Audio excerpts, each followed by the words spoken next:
السلام علیکم ورحمۃ اللہ وبرکاتہ۔ بسم اللہ الرحمن الرحیم۔ ہمارے سماج کا ایک بہت قابل افسوس اور دردناک ثانیہ ہے کہ تقریباً ہر گھر میں صدیوں سے ساس بہو کی لڑائی کا معرکہ جاری ہے۔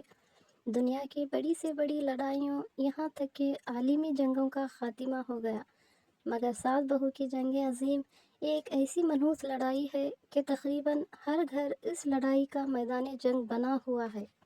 ساس بہو بیٹے اپنے اپنے فرائض بھلا کر گھر کو لڑائی کا میدان بنا چکے ہیں۔ اس لیے بے حد ضروری ہے کہ سب اپنے اپنے فرائض اور دوسروں کے حقوق کا خیال و لحاظ رکھیں۔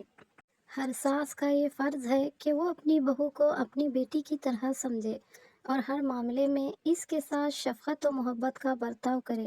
اگر بہو سے اس کی کمتی یا نا تجربہ کاری کی وجہ سے کوئی غلطی ہو جائے تو طعنہ مارنے اور کوسہ دینے کی بجائے اخلاق و محبت کے ساتھ اس کو کام کا صحیح طریقہ اور ڈھنگ سکھائے، اور ہمیشہ اس کا خیال رکھے کہ یہ کم عمر اور نا تجربہ کار لڑکی اپنے ماں باپ سے جدا ہو کر ہمارے گھر میں آئی ہے۔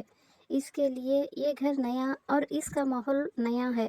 اس کا یہاں ہمارے سوا کون ہے؟ اگر ہم نے اس کا دل دکھایا تو اس کو تسلی دینے والا اور اس کے آنسو پوچھنے والا یہاں دوسرا کون ہے؟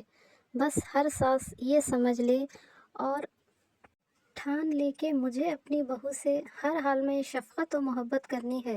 بہو مجھے خواہ کچھ بھی سمجھے مگر میں تو اس کو اپنی بیٹی ہی سمجھوں گی، تو پھر سمجھ لو کہ ساس بہو کا جھگڑا آدھے سے زیادہ ختم ہو گیا۔ ہر بہو کو بھی لازم ہے کہ اپنی ساس کو اپنی ماں کی جگہ سمجھے اور ہمیشہ ساس کی تعظیم اور اس کی فرما برداری و خدمت گزاری کو اپنا فرض سمجھے۔ ساس اگر کسی معاملے میں ڈانٹ ٹپٹ کرے تو خاموشی کے ساتھ سن لے اور ہرگز خبردار کبھی ساس کو پلٹ کر الٹا سیدھا جواب نہ دے بلکہ صبر کرے۔ اسی طرح اپنے خسر کو بھی اپنے باپ کی جگہ جان کر اس کی تعظیم و خدمت کو اپنے لیے لازم سمجھے، اور ساس خسر کی زندگی میں ان سے الگ رہنے کی خواہش نہ ظاہر کرے اور اپنی دیورانیوں، جیٹھانیوں اور نندوں سے بھی حسب مراتب اچھا برتاؤ رکھے اور یہ ٹھان لے کہ مجھے ہر حال میں انہی لوگوں کے ساتھ زندگی بسر کرنی ہے۔ ہر بیٹے کو بھی لازم ہے کہ جب اس کی دلہن گھر میں آ جائے تو حسب دستور اپنی دلہن سے خوب پیار و محبت کرے، لیکن ماں باپ کے ادب و احترام اور ان کی خدمت و اطاعت میں ہرگز بال برابر بھی فرق نہ آنے دے۔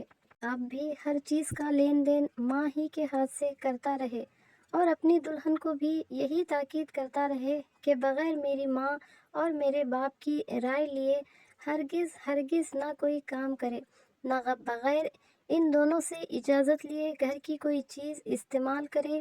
اس طرز عمل سے ساس کے دل کو سکون و اطمینان رہے گا کہ اب بھی گھر کی مالکہ میں ہی ہوں اور میرا بیٹا بہو دونوں میرے فرما بردار ہیں، پھر ہرگز کبھی بھی وہ بیٹے اور بہو سے نہیں لڑیں گی۔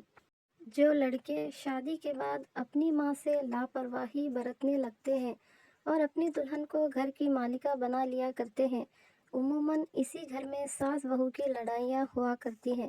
لیکن جن گھروں میں ساس بہو اور بیٹے اپنی مذکورہ بالفرائض کا خیال رکھتے ہیں، ان کے گھروں میں ساس بہو کی لڑائیوں کی نوبت ہی نہیں آتی۔ اس لیے بے حد ضروری ہے کہ سب اپنے اپنے فرائض اور دوسروں کے حقوق کا خیال و لحاظ رکھیں۔ خداوند کریم سب کو توفیق دے اور ہر مسلمان کے گھر کو امن و سکون کی بہشت بنا دے، آمین ثم آمین۔ ویڈیو پسند آئے تو لائک، شیئر، سبسکرائب کر لیں۔